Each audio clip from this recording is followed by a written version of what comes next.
Saluez-vous quand même en souriant. On ne sait jamais. Vous ne savez pas ce qui peut arriver lorsque deux célibataires se saluent. Amen. On ne sait jamais. Un frère va dormir et puis il ne rêve que du sourire de la sœur. Alléluia. Et l'Esprit de Dieu n'est pas contre cela. Vous pouvez reprendre vos places. Vous avez vu comment les célibataires sont contents que j'ai dit cela? Alléluia. Seigneur Dieu Tout-Puissant, je prie en ces moments que tu glorifies ton nom, Seigneur, parmi nous. Éternel, nous croyons en la puissance de ta parole. Nous croyons en la puissance de ton nom. Éternel, l'apôtre Paul a dit, je n'ai pas honte de l'évangile. C'est une puissance pour quiconque périt. Éternel Dieu de gloire, laisse que l'évangile de Christ ce soir soit prêché, soit annoncé avec la puissance de Dieu. Seigneur, depuis le matin, je sens une grâce particulière sur nous. Et je sais que tu répondras très favorablement. Éternel, merci parce que tu ne respecteras pas le schéma humain, mais tu ne respecteras que ta parole. Merci de prendre ta place. Merci de glorifier ton nom. Et avec le Saint-Esprit, nous disons Amen. Amen. Une fois de plus, shalom, shalom. Alléluia. Je sens la présence de Dieu ici.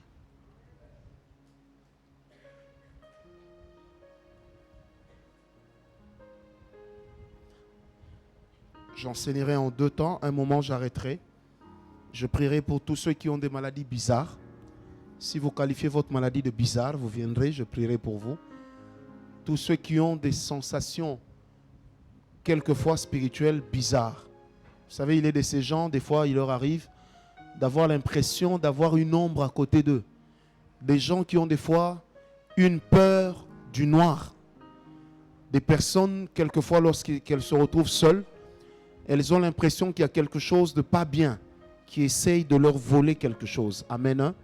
L'Esprit de Dieu m'avait mis ça à cœur. Je l'annonce déjà pour que quand je vous demanderai de vous avancer ici, que vous le fassiez sans crainte. Amen. Je connais le Dieu qui guérit toutes sortes de maladies. Je répète encore, je connais le Dieu qui guérit toutes sortes de maladies. Non, je le répète encore. Je connais le Dieu qui guérit toutes sortes de maladies. Dans l'église, nous avons des anciens sidatiques. Nous avons des anciens cancéreux. Alléluia. Dans l'église, nous avons tellement de gens qui ont été ce qu'ils ont été, qu'il n'y avait que la main de Dieu pour faire qu'ils soient ce qu'ils sont aujourd'hui. Et c'est pourquoi moi je crois qu'il n'y a pas de limite à la puissance de Dieu. Amen. Il n'y a pas de limite à la puissance de Dieu. Notre Dieu guérit avec une simplicité extraordinaire. Un jour on a prié pour une dame qui avait un cancer de la gorge. Elle n'est pas tombée, apparemment rien ne s'est passé. Mais je lui ai dit, Dieu m'a dit que vous êtes guéri. Elle est allée faire les examens. Effectivement, sa maladie ou son cancer avait disparu. Et une de mes proches collaboratrices a elle aussi été guérie du sida. Amen. Et aujourd'hui, elle sert Dieu. J'ai vu plusieurs fois des kystes disparaître, en commençant par ma propre femme. Amen. Parce que Dieu est fidèle. Et moi qui vous parle, j'avais un dos comme ça avant. Donc quand je marchais, j'étais comme ça. Et un jour, j'ai prié devant le miroir en disant, Seigneur, j'aimerais que mon dos se redresse. Et mon dos s'est redressé. Et aujourd'hui, je me tiens droit. Parce que Dieu est fidèle. Amen. La présence de Dieu. J'aimerais déjà vous assurer que tout ce que nous allons voir jusqu'à ce soir ne sera pas la moitié de ce que nous avions prévu. Comprenez qu'il y a eu un problème de calendrier aussi, mais ce n'est pas la dernière fois. Maman Déborah m'aime tellement qu'elle me rappellera. Alléluia. Comment attirer, demeurer et grandir dans la présence de Dieu? Comment attirer? Si vous voulez, provoquer, demeurer et grandir dans la présence de Dieu. Peut-on provoquer la présence de Dieu? Oui ou non? Peut-on poser des actes qui peuvent pousser Dieu à agir? Oui ou non? Je commence par cette histoire, ce témoignage. Nous autres, nous avons l'habitude d'aller prier dans la forêt, sur les montagnes. Et des fois de passer la nuit à l'extérieur. Ou des fois sur la toiture de la maison en prière. Un jour, nous étions allés à une montagne qui est à 560 mètres du sol. Et pour arriver au pied de la montagne, on parcourait 15 km. Ou on parcourt 15 km. Et c'est une montagne de sable. Ce qui veut dire que c'est très glissant. Et quand vous arpentez, ça fait 560 mètres. Comprenez déjà que quand vous arrivez au-dessus, vous êtes fatigué. Et nous, on part souvent là-bas pour 3, 4, 5 jours, 1 semaine, 2 semaines, sans se laver, sans se brosser les dents, en demeurant seulement dans la prière. Amen. Et un jour, il y a une dame qui m'a révolté. Elle avait 60 ou 61 ans. Mais elle faisait vraiment âgée. Elle est montée avec un jeune homme qui l'a accompagné pour lui montrer le chemin par lequel il fallait passer. Lorsqu'ils sont arrivés sur la montagne, moi j'observais la dame. Elle s'est tout de suite agenouillée. Elle a dit à Dieu, Seigneur, avec toute la souffrance que je viens d'endurer, si tu ne fais rien, c'est que tu as toujours été mauvais. Elle dit cela et puis elle sort son pagne, elle l'étale comme une natte, elle s'endort. À 5 heures du matin, on entend le jeune homme la réveiller. Maman, maman, prions. Elle dit au jeune homme, c'est ce que j'ai fait hier, tu penses que j'ai blagué? J'étais sincère avec Dieu. Parce que Dieu c'est mon Père, je dois lui dire ce que je pense. Cette maman, quand elle est partie, elle m'a donné une vraie leçon de foi. Une vraie leçon de foi. En fait, par ce qu'elle a fait, j'ai compris que des fois avec Dieu, on n'a pas besoin de beaucoup de paroles. Amen. Et à côté, la même journée, une dame était en train de prier. Elle dit, Seigneur, moi dans le quartier, on m'appelle prophétesse. Tout ce que j'annonce arrive. J'ai annoncé beaucoup de mariages. Et imaginez une jeune dame africaine quand elle prie. J'ai annoncé beaucoup de mariages. Les gens se sont mariés. Mais Seigneur, la saison sèche. La saison sèche chez nous, c'est une saison où il fait vraiment froid. Elle dit, la saison sèche arrive, Seigneur, je vais encore dormir toute seule.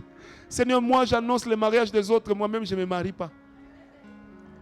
J'ai dit aux amis avec lesquels on était, cette dame est en train de provoquer Dieu. Parce qu'elle adresse à Dieu une prière d'une sincérité telle que pour les autres, on se dit non, Dieu c'est quand même Dieu, il faut le respecter, il faut être poli. Mais la politesse, c'est aussi dire clairement à son Père ce qu'on pense, sans pour autant utiliser des propos injurieux. Amen. Alléluia. Il est possible de provoquer la présence de Dieu et je vous donnerai 7 principes par lesquels l'homme peut provoquer la présence de Dieu. Amen. La première des choses pour provoquer la présence de Dieu, la chose la plus simple d'ailleurs, c'est de la lui demander. C'est de dire, Seigneur, je veux ta présence. De la lui demander avec foi et de croire dans son cœur que le Seigneur va vous répondre. Dans Exode 33, verset 18, Exode 33, verset 18, Moïse dit, il dit à l'Éternel, fais-moi donc voir ta gloire. Je reprends Exode 33, verset 18. Moïse dit, fais-moi donc voir ta gloire. J'ai la version révisée de la version que vous avez sur vos écrans. Il ajoute un donc. Fais-moi voir donc ta gloire. Bien-aimé, l'homme qui demande à Dieu sa gloire, c'est ce qu'on appellerait un homme qui a tout vu. Amen. C'est un homme qui a vu la verge se transformer en serpent. C'est un homme qui a vu les sauterelles apparaître de nulle part. C'est un homme qui a transformé l'eau en sang. C'est un homme qui a vu la mort de tous les premiers-nés égyptiens dans Exode 12 et Exode 13. C'est un homme, bref, qui a tout vu.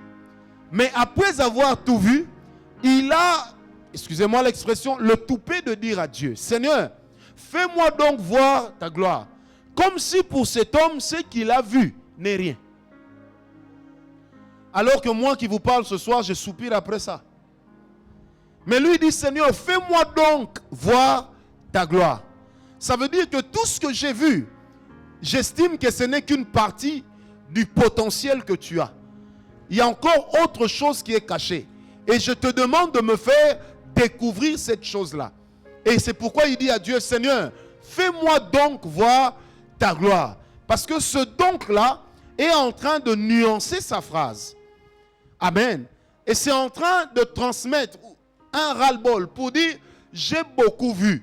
Maintenant, j'aimerais voir quelque chose de différent. Et dans le verset qui suit, l'Éternel dit ceci, Moïse, aucun homme ne peut voir ma gloire et vivre. Aucun homme ne peut voir ma face et continuer à vivre. Qu'est-ce que la face de l'Éternel avait à voir avec sa gloire? Et au lieu de s'arrêter là, c'est comme une campagne de découragement. Dieu dit à Moïse clairement que si je te montre ma gloire, tu vas mourir. Moïse dit, Seigneur, ça ne fait rien. Au moins, je mourrai parce que j'ai eu une raison valable. J'ai vu la gloire m'a tué. Donc, je n'irai pas en enfer, j'irai au ciel. Et Dieu sera arrêté comme mon assassin par Dieu lui-même. Amen. Et il dit à Dieu, Seigneur, peu importe, moi je veux voir ta gloire. Alors le Seigneur lui dit, Moïse, va sur le sommet de la montagne, tu verras un lieu près de moi. Il y a un rocher, là tu te tiendras. Je passerai devant toi et il dit, je proclamerai ma gloire. Après que je sois passé, tu te tiendras debout et tu me regarderas, mais de dos. Amen. Ça, c'est des hommes qui ont mis Dieu dans des équations. Premièrement, il a demandé à Dieu une chose à laquelle Dieu lui-même ne pensait pas qu'un homme allait penser. Il dit, Seigneur, je veux voir ta gloire. Vous savez, aujourd'hui, le Seigneur peut dire à quelqu'un, je t'ai donné de l'argent, tu as fait marcher les paralytiques, tu as guéri des malades, de quelle gloire tu parles? Mais quand Moïse a parlé à Dieu, le Seigneur a lu directement l'intention qui était dans le cœur de Moïse. Ça veut dire une soif profonde de voir une chose différente de celle qu'il a toujours vue. Est-ce qu'on me comprend? Et ce soir, j'aimerais dire à quelqu'un, si vous voulez provoquer la présence de Dieu, demandez à Dieu sa présence. Alléluia. Demandez à Dieu sa présence. Parce qu'il a dit, demandez et il vous sera donné. La demande là n'engage pas seulement le fait que nous ayons un besoin d'argent ou de bonne santé. Mais ça engage d'abord le fait que nous puissions attirer du monde spirituel des choses que le Seigneur tient en réserve. Et j'aimerais dire à l'église de Dieu que nous n'avons pas encore assez demandé à Dieu. Amen. Je répète, nous n'avons pas encore assez demandé à Dieu. À l'époque, j'ai connu un frère, il était tout le temps en état de jeûne. Et nous lui avons posé la question, frère, tu jeûnes pourquoi? Il a dit une chose qui avait l'air sensée, mais qui était d'une stupidité inouïe. Il dit, je prie Dieu ces jours-ci pour que Satan se convertisse.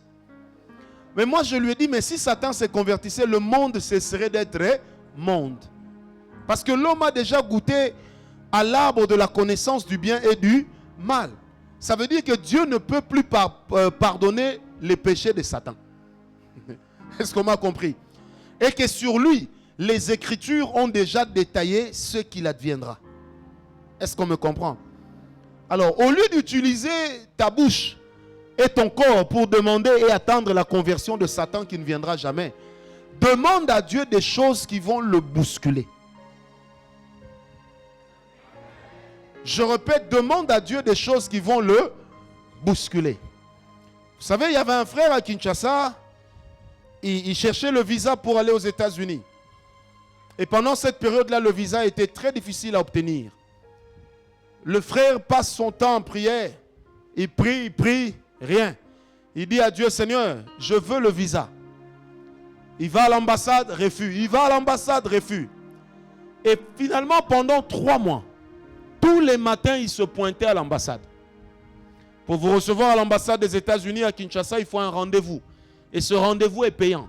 Et lui a dit, je ne prendrai pas rendez-vous et je ne paierai rien.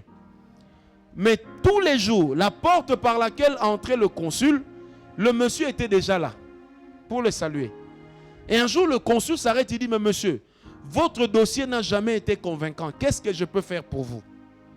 Il lui dit, je suis venu vous dire que vous devez me donner les visas. C'est une obligation.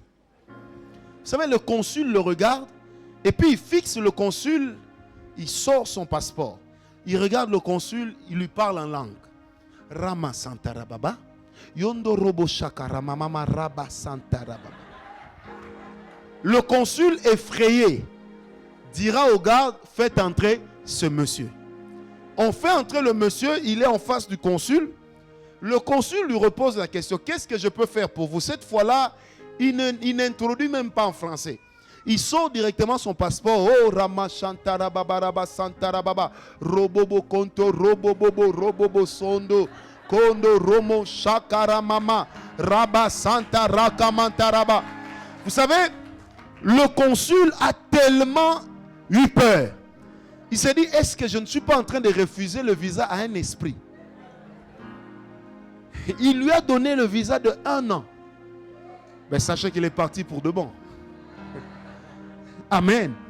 Parce que si le monde accepte le principe comme quoi celui qui demande, on lui donne, à plus forte raison Dieu, qui est notre Père et qui ne nous donnera pas une pierre alors qu'on lui demande un pain et un serpent alors qu'on lui demande un poisson. Est-ce qu'on me comprend? Et j'aime bien le Seigneur Jésus, il dit, même vos pères injustes ne peuvent pas le faire. Comment moi, Dieu, je pourrais le faire? Dis à ton voisin, il faut demander à Dieu sa présence. Le problème n'est pas seulement de demander à Dieu sa présence, mais il faut aussi savoir que la présence de Dieu, lorsqu'elle viendra dans votre vie, elle aura des exigences de sainteté. Et partout où Dieu investit, lorsqu'il y a de la crasse, le Seigneur devient ennemi de ceux en qui il a investi. Et selon Ésaïe 63, verset 10, la Bible dit ceci, Ésaïe 63, verset 10, la Bible dit, mais cette cravate-là n'a pas lieu d'être. C'est un style. Ah!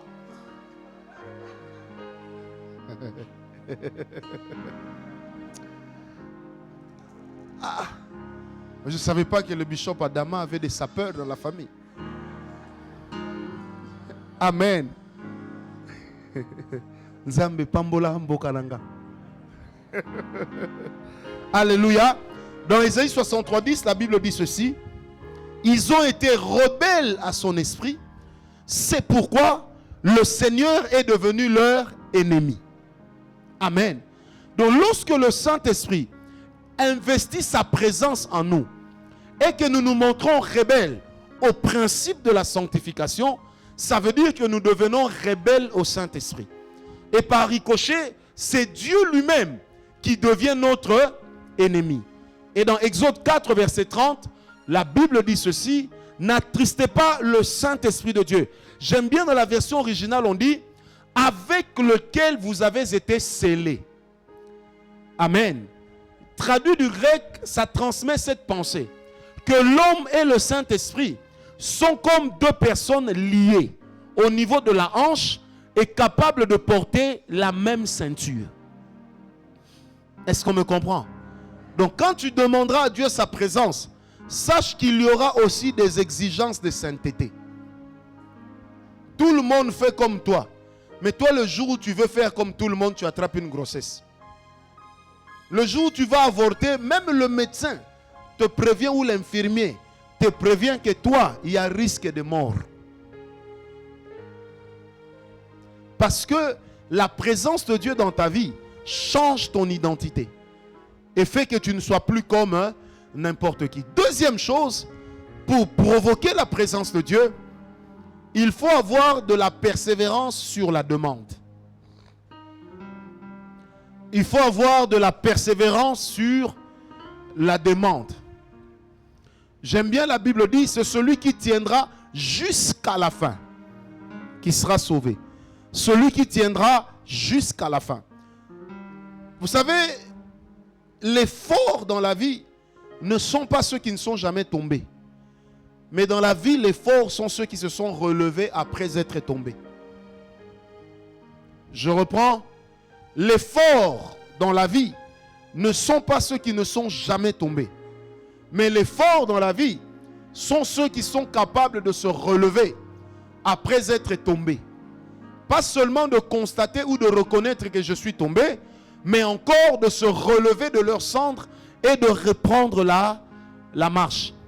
La persévérance est une qualité spirituelle qui pousse Dieu à agir à notre égard favorablement. Amen. Dis à ton voisin, sois persévérant.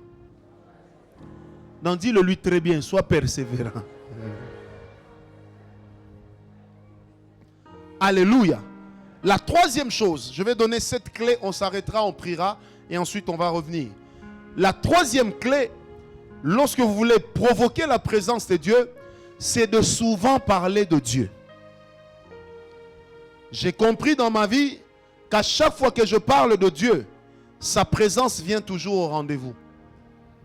Et souvent même avec mon épouse, dans nos heures perdues, lorsqu'on discute, on est juste en train de parler, il arrive souvent qu'elle me dise, tu sais, je viens de voir telle chose en vision. Ah, je sens qu'il y a quelqu'un avec nous. Amen.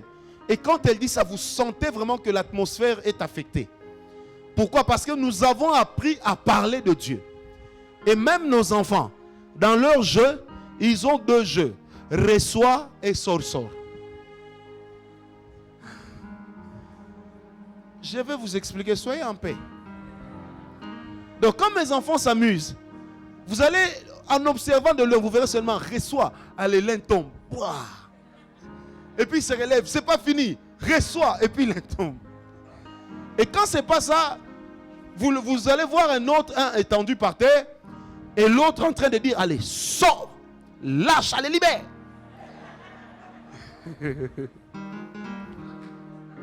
Amen. Un jour, ma femme voulait le leur interdire, je lui ai dit non. Ils sont en train de grandir avec une mentalité. Est-ce qu'on me comprend? Les fromagers, les grands, même les grands agriculteurs en Europe ou aux États-Unis, ils n'attendent pas que les enfants soient adultes pour les amener au champ. Ils les amènent déjà au champ pour créer en eux une habitude. Parce que l'avenir des enfants, on peut planifier cela par la prière. Et on peut planifier cela par des déclarations de foi. C'est pourquoi j'aimerais ouvrir une parenthèse. Ton enfant peut être le roi des stupides. Mais il faut des fois lui dire, tu es un homme intelligent, tu iras de l'avant. Milliardaire, viens ici. Millionnaire, toi aussi viens. Vous leur parlez comme ça, vous êtes en train de créer des convictions. Et ça va les pousser de l'avant. Mais vous, vous êtes là toujours, quand l'enfant fait quelque chose. J'ai entendu une maman parler de son fils, à son fils, en lui disant, regarde ses yeux, comme les phares de l'ancienne Porsche. Mais je me suis dit, mais bon sang. Vous savez, des fois, chez nous, on a l'impression qu'il y a des parents qui sont des ennemis de leur fils. Est-ce qu'on me comprend? Bénis-le, ne le maudis pas. Amen.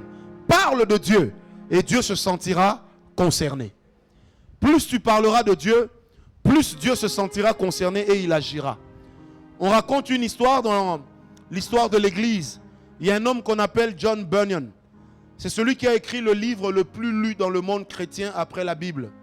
Vous en avez certainement entendu parler sur la marche du pèlerin. Cet homme a été emprisonné. Et tous les jours, il parlait de Dieu. Un jour, il y a un prisonnier qui lui dit, mais écoute, tu parles d'un Jésus qui est mort. Il est mort, mais enfin, il n'est pas ressuscité, il est mort. Si vraiment il est vivant, prouve-le-moi, montre-le-moi. Il dit à l'autre, demain à 14h, viens me voir, tu vas voir Jésus. Et il est resté en prière dans sa cellule. Le lendemain, à l'heure de la pause, 14h, l'autre vient dans sa cellule pour lui rendre visite. Donc dès qu'il était 13h50, il a donné d'eau à la porte. À 14h, l'ami franchit le seuil en disant, dis, mon ami, où est Jésus? Dès qu'il se retourne, il le regarde, l'homme commence à crier, j'ai vu Jésus, j'ai vu Jésus. Et il s'est converti. Il est devenu un chrétien. Qu'est-ce qu'il a converti? Qu'est-ce qu'il a vu? On ne sait pas. Mais comme il y avait un défi lancé au nom de Jésus, Jésus était obligé de les relever. Parce que moi, je connais un Dieu qui aime des fois des situations difficiles pour montrer qu'il est Dieu. Et le Seigneur que nous prions, il relève n'importe quel défi. Et cela au nom de Jésus. Amen. Vous savez, certaines choses que nous faisons, nous ne le faisons pas toujours parce que Dieu demande de le faire. Mais il est de ces choses que nous faisons par la foi. Parce que je sais que Dieu, il faut le titiller, il faut le provoquer. Est-ce que quelqu'un m'a compris? Dis à ton voisin, parlons de Dieu. Au lieu d'être là toujours, tu as vu comment elle s'est coiffée, tu as vu comment elle est habillée, prends aussi le temps de parler de Dieu. La richesse d'un homme spirituel, c'est de parler de son trésor. Est-ce qu'on m'a compris? Si Dieu est un trésor pour vous, parlez de lui. Parlez de lui. Et l'apôtre Paul dit, je n'ai pas honte de l'évangile. C'est une puissance pour quiconque croit. Amen. C'est une puissance. Ça veut dire qu'il y a un effet de dynamite derrière la parole. Et cet effet-là ne peut pas être activé lorsque on ne parle pas de Dieu. Bien-aimé, j'ai décidé pour ma part de parler de Dieu jusqu'à mes derniers jours. Et j'aimerais à la fin de ma vie parler comme Paul. Lorsqu'il a écrit à Philémon, à Tite, lorsqu'il a écrit à Timothée, il leur dit à tous la même phrase. Maintenant que je suis dans les chaînes, je suis encore plus libre que quand j'étais libre. Soit que je meure, soit que je vive, la mort m'est un gain. Parce qu'il savait que s'il parle de Dieu, Dieu sera avec lui. Amen. La Bible dit, Paul était dans un navire, il y a eu des intempéries. Il leur a dit, si vous me jetez dans la mer, ça va se calmer. Une autre fois, la Bible dit, il se retrouve avec les autres passagers autour d'un feu. Il y a un serpent qui sort. Le serpent, le mord, s'en va. Tout le monde attendait qu'il meure. Et Paul n'est pas mort. Alors ils ont compris qu'il y avait un mystère dans la vie de cet homme. J'aime bien la Bible. La Bible dit, alors Paul se mit à les entretenir au sujet de Dieu. Et plusieurs se convertirent. Est-ce que quelqu'un m'a compris? Bien-aimés, ayez l'habitude de parler aussi de Dieu. Ayez l'habitude entre vous de vous poser la question, si Dieu était à ma place, qu'aurait-il fait? Qu'est-ce qui se passe maintenant sur le trône de Dieu? Vous savez, certaines questions, même les hommes spirituels, il leur arrive de ne pas souvent se la poser. Vous mentez, vous escroquez au nom de Dieu. Mais posez-vous la question, quand Dieu vous regarde, il se sent comment? Amen. Dis à ton voisin, parle-moi de Dieu. Toi, tu es toujours là, tu sais, je t'aime, hein, sans toi, vraiment, Paris serait pris. Qui suis-je? La lettre A. Non. Parle à l'autre de Dieu. Ah, vous savez, le jour où j'ai rencontré ma belle-mère pour la première fois, elle m'a dit des paroles qui auraient pu être blessantes. Heureusement, j'avais mon antiballe. Elle me dit ceci, elle dit, mais toi, tu viens épouser ma fille, monsieur. Est-ce que je t'ai appelé? J'ai dit non. Et puis j'ajoute, mais vous n'aviez pas non plus à m'appeler. Elle me dit, les gens de votre village, on vous connaît. Tu vas prendre ma fille et après tu vas l'amener chez vous là-bas à Mbinza pour aller habiter dans l'annexe de la résidence de ton père. J'ai dit à la maman, je n'habite pas chez mes parents, j'habite chez moi. Elle me dit, oui, mais tu vas manger là-bas. J'ai dit 2, je ne mange jamais chez eux, je mange chez moi. Elle me pose la question, et mon enfant va manger quoi? Alors là, je lui ai sorti mon arsenal, orgue de Staline. Je lui ai dit, madame, est-ce que j'ai l'air d'être en mauvaise santé? Elle me dit non. Je lui sors, le Dieu qui s'occupe de moi s'occupera de votre fille. Quand j'ai dit ça dans mon cœur, j'ai directement élevé une prière. J'ai dit, hé Dieu. J'ai dit Dieu. Vous savez, dans le football, il est de ces fautes qui sont évidentes. Donc l'arbitre est là, vous êtes dans les petits carrés. Vous êtes un défenseur et puis vous tenez la balle à la main. Vous n'attendrez même pas le carton rouge. Vous allez déposer le ballon vous-même. Donc j'ai dit à Dieu, Seigneur, ici, tu as tort. Donc moi, j'ai pointé que c'est toi qui tiens le ballon. Nous sommes dans les petits carrés. Donc tu n'as pas le choix, tu es obligé d'agir. Amen. responsabilisez Dieu dans les situations difficiles par lesquelles vous passez et vous verrez comment Dieu agira. Amen. Amen. Parlez de Dieu. Responsabilisez-le. Que Dieu se sente concerné par ce qui te concerne et par ce qui te perturbe. Un jour, Dieu dit ceci à frère Moïse. Il dit, frère Moïse, je vais tuer Israël. Vous savez, Dieu ne peut pas écouter le conseil d'un homme. Il est Dieu.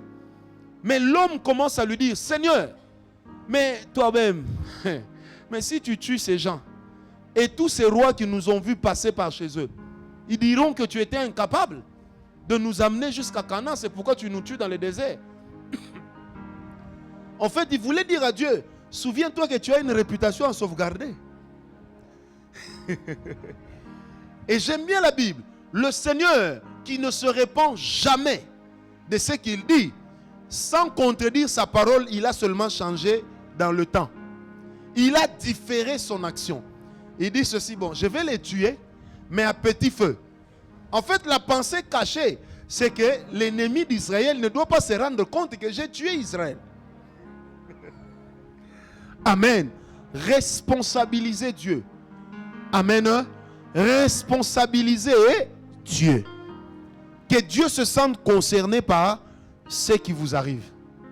Est-ce que quelqu'un m'a compris? Alléluia. Un jour, on m'a amené le cadavre d'un enfant à la maison. L'enfant était décédé. Vous savez, quand on m'amène l'enfant, je regarde l'enfant. La phrase de la femme là, elle me regarde dans les yeux, elle dit, on a appris que vous êtes un prophète de Dieu. Et donc ce que vous demandez à Dieu arrive toujours. Et à côté, il y avait une soeur qui pleurait déjà. Prophète, faites quelque chose. Et au fond de mon cœur, j'ai dit, Seigneur, ici, là, l'arbitre est là. Donc j'ai déjà le ballon en main. Je ne peux pas ici, en ce moment, dire, je vais demander la volonté de Dieu. J'ai dit, Seigneur, ici, là, comme on les a amenés ici, c'est ça ta volonté. Vous savez, des fois, on se dérobe en disant, non, peut-être que ce n'était pas dans la volonté de Dieu. Non. Touche dans le petit carré. Amen. On a prié et Dieu a agi. Amen. Dieu a agi. Alléluia. Donc, responsabilisez Dieu. Moi, quand je viens au Luxembourg, que je réussisse, que j'échoue, demain, vous m'aurez oublié. Mais si ça rate, c'est Dieu qui va vous décevoir. C'est pourquoi j'aime Dieu. Il est responsable. Vous savez, quand j'ai commencé à prophétiser nouvellement, des fois le Seigneur me montrait les gens avec les paroles pour eux. Mais quand je veux prophétiser, je faisais ça. Dieu me dit.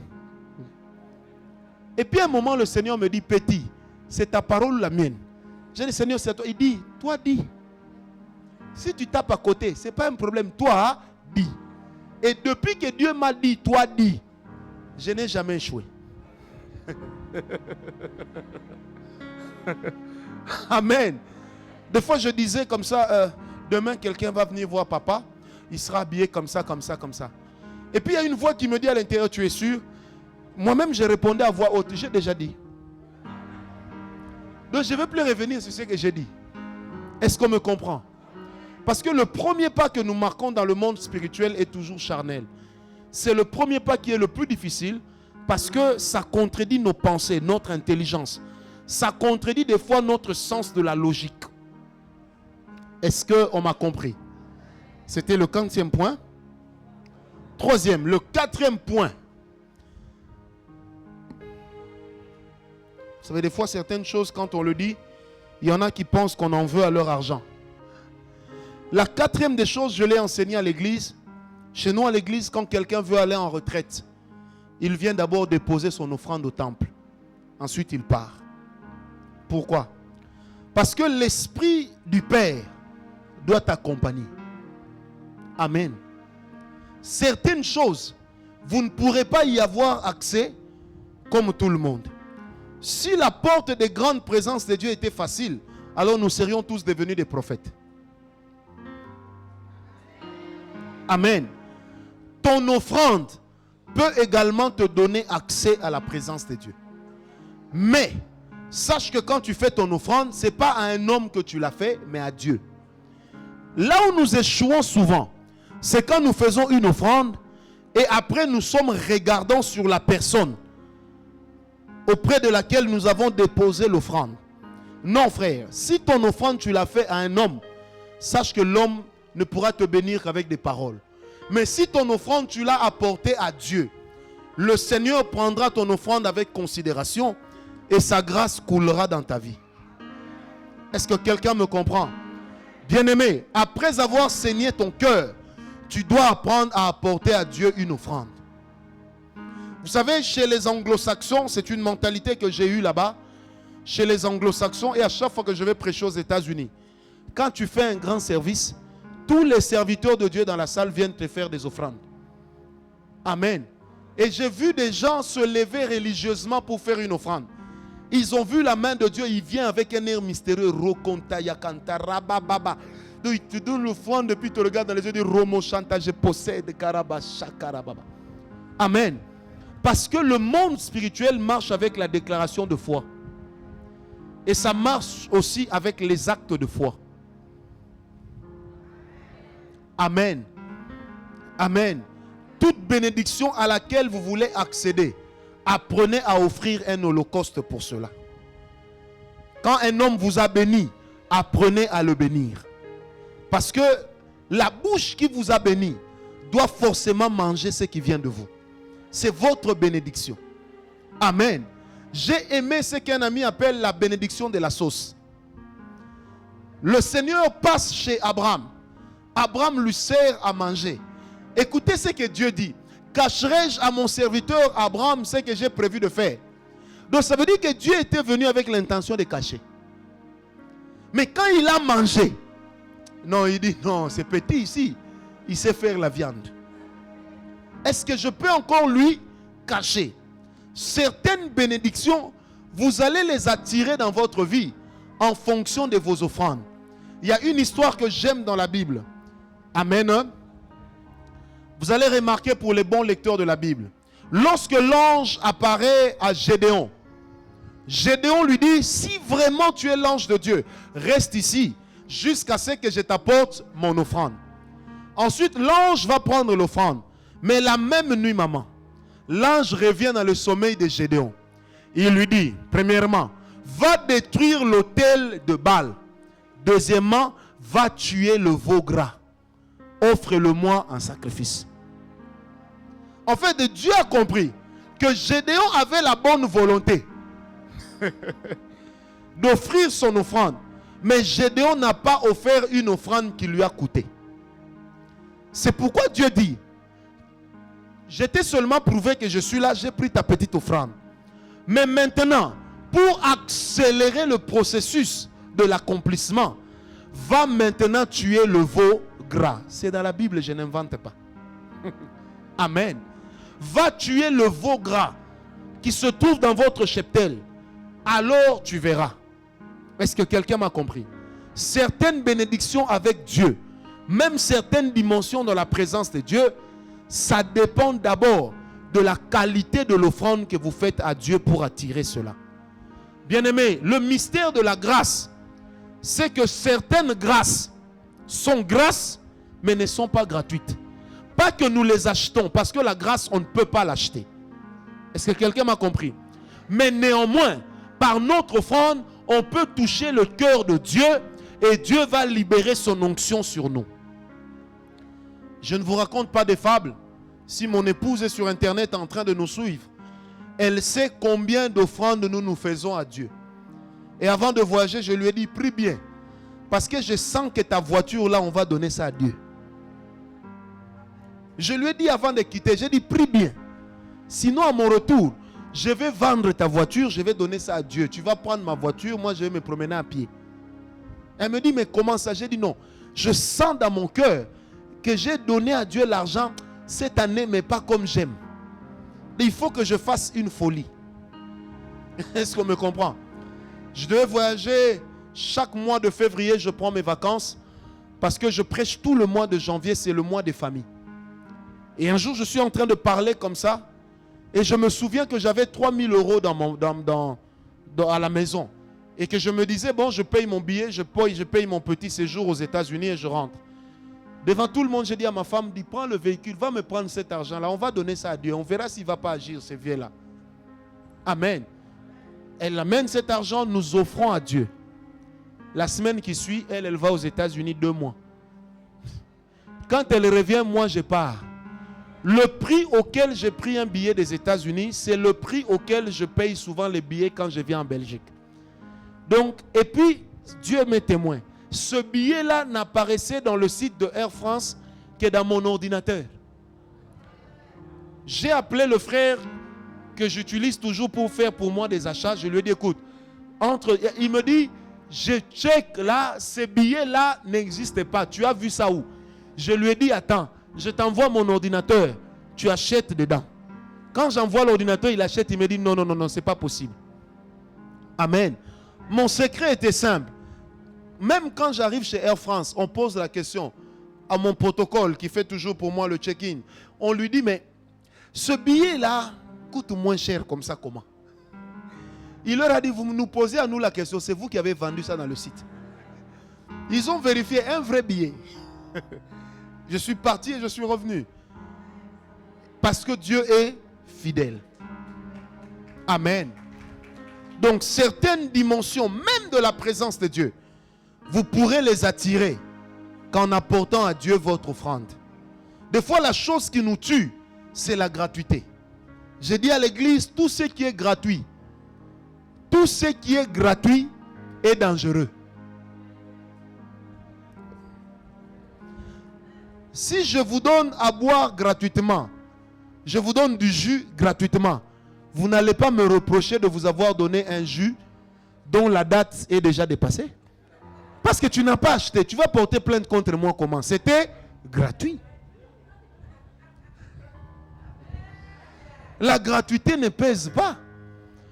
Dans mon pays, la seule fois où on a mis des bus gratuits et des camions gratuits, ça tuait plus de 300 morts.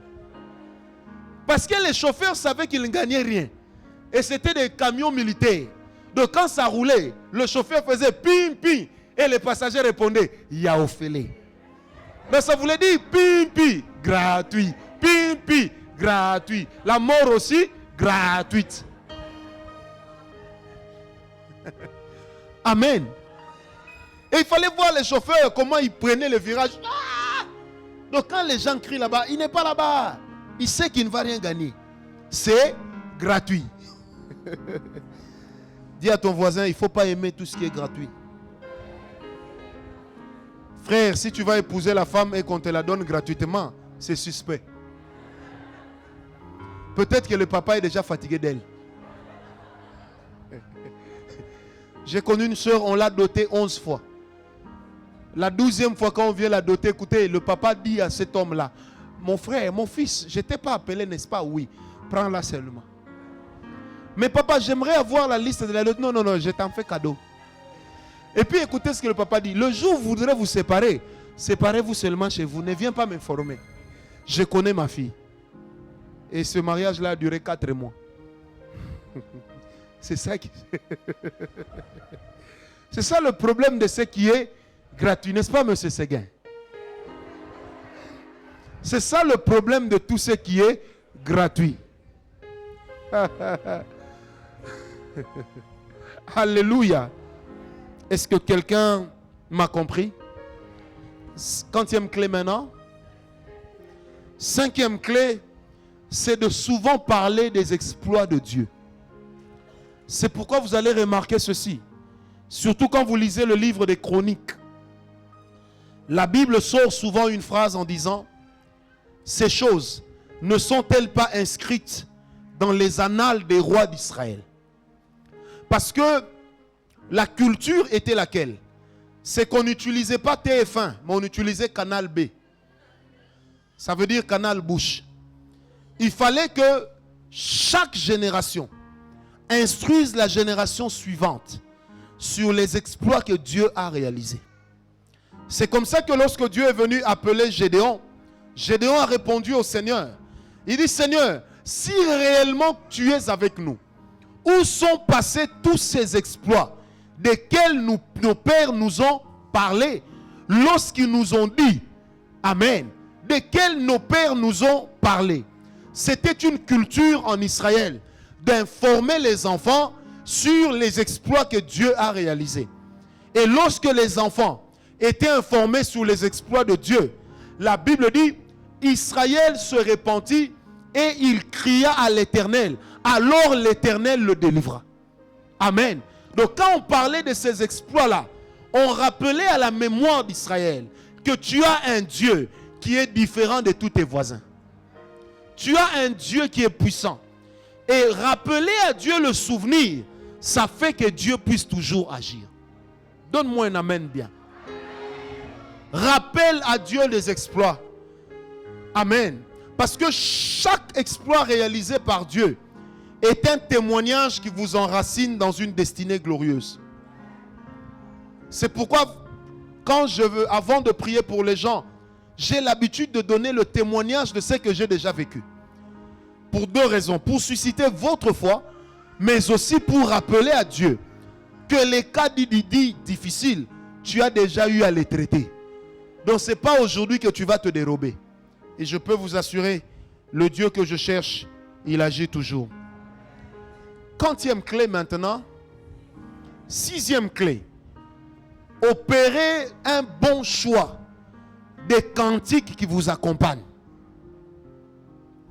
Vous voulez attirer la présence de Dieu, choisissez aussi des bons cantiques. Augmente un peu le son. Il est de ces cantiques, de par leur douceur, ça vous amène à vous échapper, à vous évanouir dans la présence de Dieu. Je me rappelle un jour, je prêchais dans une croisade. Et puis au moment où je priais pour les personnes qui avaient besoin de miracles, la chorale là a commencé à me chanter des histoires. Traduit littéralement en français, ça donne ceci. Si tu vas de l'avant, tu as la bénédiction. Si tu recules, tu es maudit. Mais j'ai dit à la soeur qui dirigeait, j'ai dit, ma soeur, c'est quoi, ma? Je lui ai posé la question, c'est quoi, ma? Amen. J'ai dit, ici, on est venu bénir les gens. Toi, tu leur dis, il ne faut pas reculer, vous allez être maudits. Est-ce que quelqu'un m'a compris? Le choix des cantiques que vous faites, ça assoit l'autorité de Dieu dans sa présence. Amen. Vous savez, moi, il est de ces cantiques qui me provoquent. Même si je m'étais dit, je vais exhorter puis partir. Quand vous mettez des cantiques tels que tu brises toute chaîne, non, ça fait quelque chose. Quand vous me donnez des cantiques tels que Dieu est puissant, ça me fait toujours quelque chose. Amen. Tous les cantiques qui exaltent la puissance de Dieu.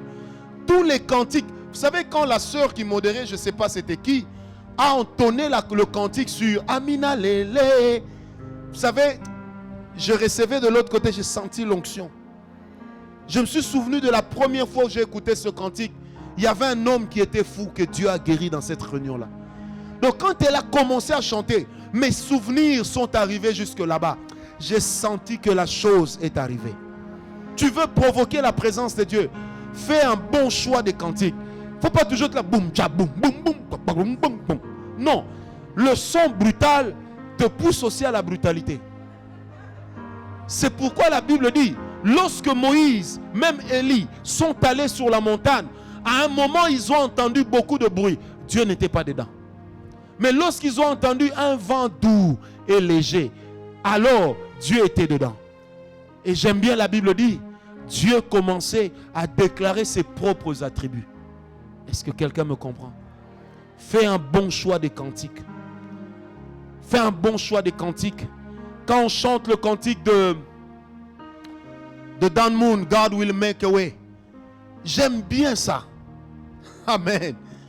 Parce que dans l'histoire, il raconte, il dit, il est allé à l'hôpital voir sa soeur. Elle était à un stade terminal du cancer. Le médecin lui a dit, il ne reste à votre soeur que 45 minutes de vie.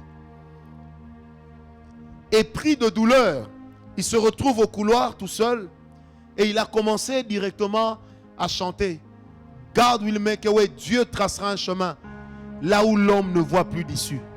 Et il dit, il le fera. Qui s'y opposera?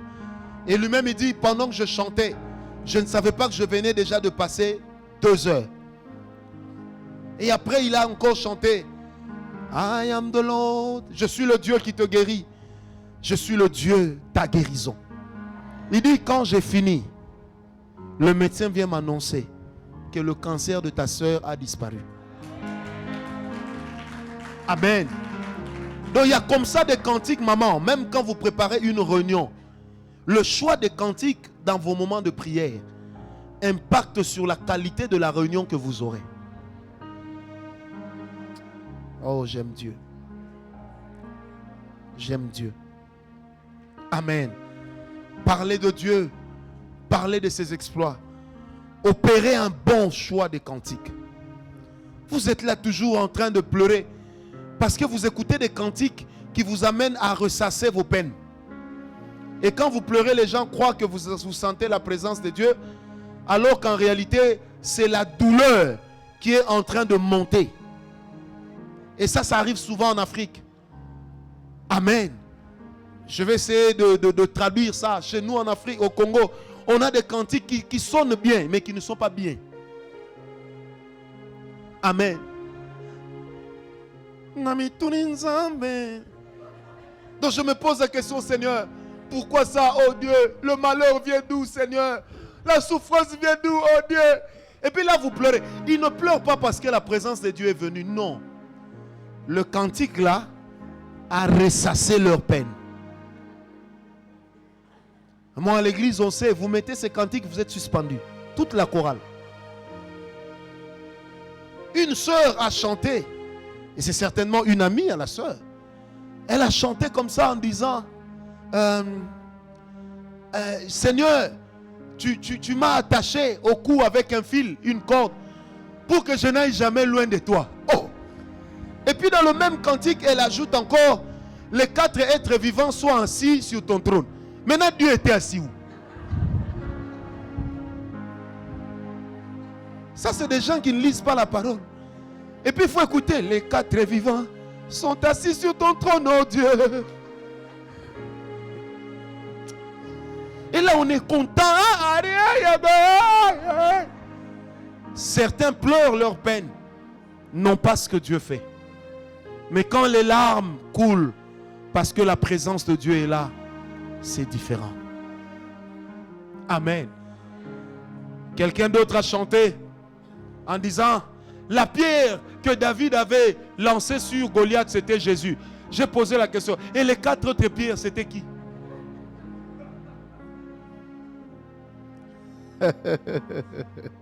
Et je dis quelque chose. Est-ce que quelqu'un m'a compris? Le choix des cantiques compte. Voilà pourquoi quand les Américains chantent, les gens de Hillsong, de Hosanna Music, vous sentez cet enthousiasme-là qui vous pousse dans la présence de Dieu. Des fois, vous ne comprenez même pas l'anglais. Mais vous sentez que ces gens qui chantent là, ils n'ont pas de peine dans le cœur. Ils sont à l'aise quand ils chantent. Un homme comme Paul Smith, lorsqu'il chante, mais c'est extraordinaire. C'est extraordinaire. Même mes enfants qui ne connaissent pas l'anglais chantent en anglais. Vous vous rendez compte? To break every chain, to break every chain, to break every chain. Même mes enfants savent que Dieu break every chain, every chain. Et j'ai même leur vidéo dans mon téléphone où ils sont en train de chanter ça. Ah, est-ce que quelqu'un m'a compris?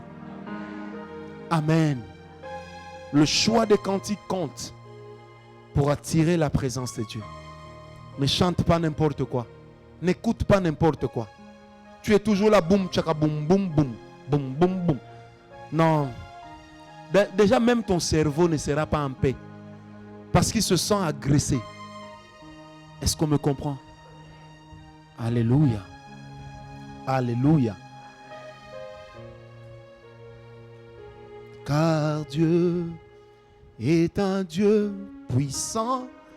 Il règne de son saint lieu avec sagesse, amour. Oui, Dieu est un Dieu puissant. Avec moi, vous pouvez chanter ça toute la nuit. Je ne vais pas me fatiguer. Mais attention aux conséquences. Parce qu'à la fin, on va chercher les fenêtres, il n'y en aura plus. Amen. Et j'aime ces cantiques. Partout quand je vais prêcher, là où on me connaît bien, on doit jouer ça. Car Dieu était... Donc là, même si Dieu n'était pas au rendez-vous, cette chanson l'appelle. Amen. Vous voulez grandir même dans le prophétisme, apprenez à choisir les cantiques. C'est comme ça que des fois le prophète, pour prophétiser, a dit, appelez-moi un joueur de harpe, qu'il joue. Et Samuel a dit à Saül, lorsque tu m'auras quitté, tu rencontreras une troupe de prophètes, je sens l'onction, descendant du haut lieu, prophétisant, l'un jouant de la harpe, l'autre jouant du luth, l'autre encore jouant le tambourin et de la cymbale. Il dit, alors, j'aime bien ça, l'Esprit de l'Éternel te saisira. Chaque instrument joué par chacun de ces prophètes avait une signification et une valeur prophétique. La cymbale en Israël, prophétiquement parlant, c'est Asaph qui a été connu comme le plus grand joueur de la cymbale. Et la cymbale rappelait le jugement divin. Amen. Donc quand on jouait de la cymbale, on rappelait que Dieu était capable de juger le mal. Et quand on jouait de la harpe, on rappelait que Dieu était capable de faire peser son règne, même devant des situations compliquées. C'est pourquoi dans 1 Samuel 19, dans 1 Samuel 23 également, la Bible dit, lorsqu'un mauvais esprit agitait Saül, le joueur de harpe jouait. Et l'esprit qui hantait Saül se taisait. Amen. Le choix des cantiques, le choix des instruments. À chaque fois que nous organisons des réunions spéciales qu'on appelle l'atmosphère du ciel, ou EMI, école des mystères, dans lesquelles j'enseigne sur les grands mystères de la Bible, on loue souvent un monsieur qui joue du saxon. Parce qu'à Kinshasa, il n'y a pas de harpe. Je vous dis. Et on le loue souvent pour produire ce son-là. Et mon joueur de synthé me connaît très bien. Et il sait comment produire ce genre de son. Et il sait que quand il produit cela, je comprends ce que ça veut dire. Parce que le prophète a dit dans la Bible, appelez-moi un joueur de harpe, qu'il joue. Qu'il joue. Qu'il joue. Qu'il sorte un son. Quand le son sortira, mon esprit s'élèvera. Oh my God. Hallelujah. Dieu est fort attaché à l'adoration. Dieu est fort attaché à la louange. Et c'est des moments qu'il ne faut pas négliger. Il y a 4 moments sacrés dans l'église. Le moment de la louange, le moment de l'adoration, le moment de la parole et le moment des offrandes. Il ne faut pas négliger ça. C'est pourquoi même quand vous donnez vos offrandes à Dieu, faites-les avec des déclarations de foi. J'ai prêché un jour chez des Nigérians de Chapelle de Vainqueur, une des églises du bishop David Oyedepo. Ces gens ont bousculé ma foi. J'ai vu comment à l'heure des offrandes, on mettait une forte louange. Et des grands messieurs, vous savez, des fois nous jouons aux grands messieurs alors que nous n'avons rien. Endettés jusqu'au cou. Mais là j'ai vu des messieurs sans dette, riches, mais se lever, danser, rouler par terre, y compris lui-même le bishop, qui est aujourd'hui l'homme de Dieu le plus riche de la terre. Il a 4 jets privés. Amen. Mais il roule par terre parce qu'il est en train de venir offrir à Dieu. Et il a enseigné son peuple. Il dit la manière dont vous rendez, vous donnez vos offrandes à Dieu, ça doit être égal à un culte de louange. Et lui-même a dit un jour, il dit, c'est pourquoi dans mon église, je ne dirige pas les pauvres, mais je dirige les riches. Si quelqu'un peut me donner un amen, très bien. Nous étions un jour chez le bishop T.D. Jakes à Dallas. Et puis il prêche. Quand il a prêché, vous savez, tout ce qui me manquait, c'était avoir des cheveux pour les arracher. Il dit que chacun amène $20 au Seigneur. Nous autres, on a apporté tout ce qu'on avait, plus de $100. Et tout le monde venait jeter ça à l'estrade. Oh my God. On a vu des gens sortir des liasses jeter. Mais vous sentez une joie, pas comme ici. Quand on dit donner l'argent, le pasteur dit, bon, on doit faire ceci. Même vos visages changent. Parce que c'est des gens qui ont compris la valeur de la louange et de l'adoration. Et ils incluent leur offrande comme étant une adoration rendue à Dieu. J'aimerais te poser une question, bien-aimé. Sois sincère avec toi-même, ne me réponds pas, mais réponds dans ton cœur. Est-ce que le Dieu que tu viens chercher ici, il mérite l'offrande là que tu lui donnes? Quand c'est Dieu, tu choisis 5 € pour ne pas que la pièce fasse du bruit. Et si c'est beaucoup, 10. Mais si on te dit on vend un sac Louis Vuitton en solde, 465 €, tu iras t'endetter. Pourquoi? Pour paraître devant les hommes. Mais la chose qui te fait paraître devant Dieu, tu es incapable de consentir l'effort. Est-ce que quelqu'un m'a compris? Et enfin, la dernière clé, la 7e. Est-ce que vous êtes encore avec moi? Ou vous êtes fâchés? Mes enfants ont appris une chose. Quand ils descendent du véhicule tous les dimanches, la première chose qu'ils disent à leur maman, si c'est elle qui les conduit ou moi: maman, l'argent de Jésus. Et mon fils de 3 ans regarde des fois sa maman et dit: maman, papa avait dit on ne blague pas avec l'argent de Jésus. Si tu ne me donnes pas l'argent de Jésus, je n'entre pas au culte. Est-ce que quelqu'un m'a compris? Dis à ton voisin: l'argent de Jésus. Maintenant, demande à ton voisin de te montrer l'argent qu'il a amené pour Jésus. Vous serez surpris. Mais qu'il ne le fasse pas. Vous allez découvrir que derrière cette beauté, derrière cette qualité de femme et d'homme, il y a des pièces de 2 €, il y a des coupures de 5 € et de 10 €. Mais si on vous appelle maintenant pour vous dire votre oncle est mort, vous allez quand même trouver l'argent du cercueil. Parce que Jésus a dit: là où sera ton trésor, c'est là où sera ton cœur.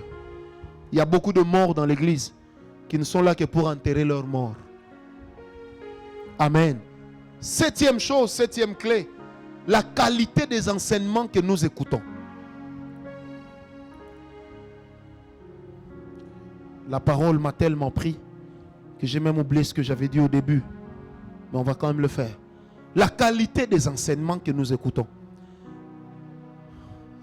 Azraël. Azraël. Azraël.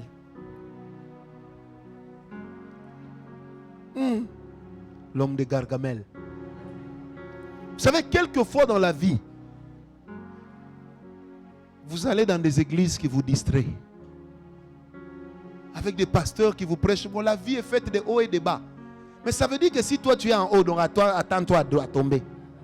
Vous pensez que certains évangiles que nous annonçons aux gens, on peut les annoncer à la famille ducale du Luxembourg? Vous allez dire au prince héritier que non, quand tu seras converti, sache que tu vas connaître des temps difficiles, tu manqueras l'argent. C'est parce que dans nos têtes, nous sommes déjà habitués à avoir un certain genre de fidèles. Amen. Il est de ces enseignements, quand tu les écoutes, dis, tu te lèves, tu dis: je déracine ça de ma tête et de mon cœur au nom de Jésus. Je déracine ça. Un frère prêchait quelque part, il dit: toi frère, tu demandes à Dieu une voiture. Et si Dieu te donne une voiture, tu n'as même pas l'argent de l'essence. Demande d'abord à Dieu l'argent de l'essence. Dis: je me suis levé et dit: Seigneur, je déracine cette parole. Quand Dieu va donner la voiture, il ne sait pas que la voiture, là, on met l'essence dedans. Est-ce que quelqu'un m'a compris? Je dis toujours à mon épouse que j'aime tant. Je lui ai dit: moi, j'aime des gros cylindrés. Elle me dit: non, mais je lui ai dit: ceux qui ont des gros cylindrés, ils ont du sang rouge ou blé. Comment eux, ils parviennent à mettre l'essence? C'est seulement moi qui ne vais pas parvenir. Ah, tcha, je veux ça. Est-ce que quelqu'un me comprend? Les choses difficiles sont quand même pour des privilégiés. L'enfant du voisin ne demandera pas à votre père 1 000 €. Il lui demandera 2 €. Parce qu'il sait qu'il n'est pas un ayant droit. Et nous qui sommes les fils de la maison. Est-ce que quelqu'un m'a compris? La qualité des enseignements. Il faut jeûner 21 jours pour se marier. Moi je me suis marié, je n'ai jeûné aucun jour pour le mariage. Amen. Non, il faut jeûner 40 jours pour avoir une promotion. Donc tu auras la promotion, tu es déjà devenu squelettique. Sœur, tu cherches le mariage, il faut aller à la montagne, jeûne 30 jours. Oh Rabashata. Quand tu descends 30 jours, tu es comme ça. Et si l'homme qui devait t'épouser aimait les charnus, déjà tu deviens un obstacle à ta propre bénédiction. Le temps que tu prendras pour te recharnir, peut-être que lui aura déjà vu une bonne charnue et il sera parti. Il y a des enseignements qu'il faut déraciner. Oh non, vous qui donnez beaucoup d'argent aux églises, vous enrichissez vos pasteurs. Déracinez ce genre d'enseignement. Vous avez déjà vu un pasteur qui s'est enrichi avec les offrandes? Non, entre nous. Le bishop Adama peut vivre avec vos petites offrandes là. Qui font beaucoup de bruit quand vous les apportez. Même moi j'entends avec autant d'enfants. Il va vivre avec vos histoires là qui font mais vous êtes toujours les premiers. Oh non, hein, le pasteur il a grossi. Hein. Ah, les fidèles n'ont qu'à grossir, pas le pasteur.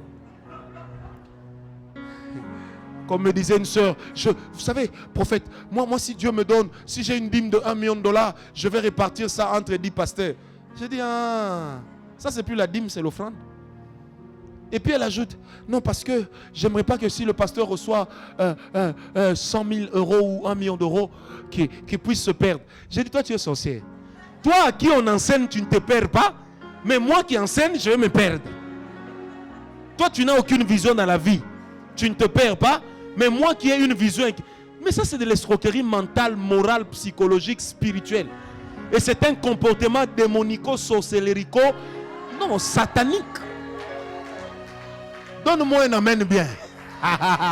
Alléluia. Hey! Un frère disait à un autre, tu sais, il ne faut pas épouser une belle femme dans la vie. Je lui ai dit, toi tu vas servir Dieu, oui. Tu n'épouses pas une belle femme, oui. J'ai dit, frère, tu vas avoir la convoitise. Est-ce que quelqu'un est avec moi? Alléluia. On continuera prochainement. Alléluia. Est-ce que quelqu'un a été béni ce soir? Ce soir, nous allons faire 3 prières. La première, j'aimerais demander déjà à toutes les personnes qui ont du mal à dormir, qui ont des fois l'impression d'avoir des gens à côté d'eux, à toutes les personnes qui ont des maladies compliquées de se tenir debout. Ça, c'est la première prière que je vais faire. Tenez-vous debout. Pour votre maladie aussi, je dois vous supplier.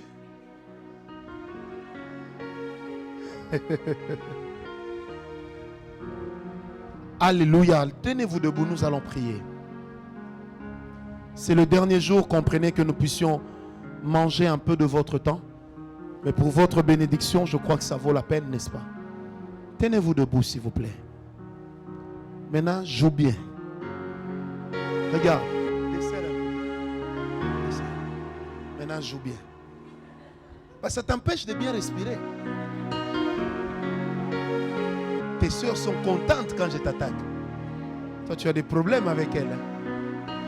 Alléluia. J'aimerais que chacun de vous, vous qui êtes assis, vous allez recommander ceux qui sont debout à la grâce de Dieu.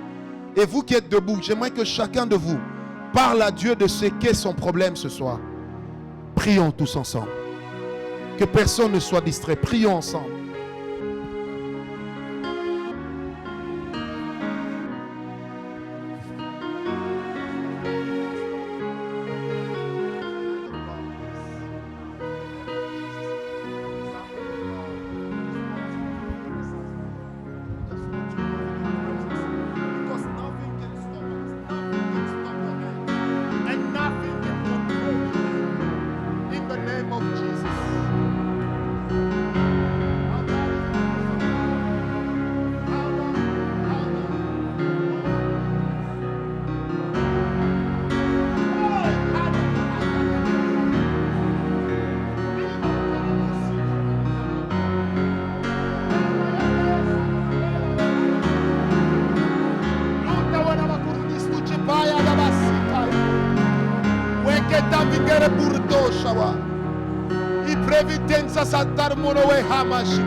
Oh God, encore.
Alléluia.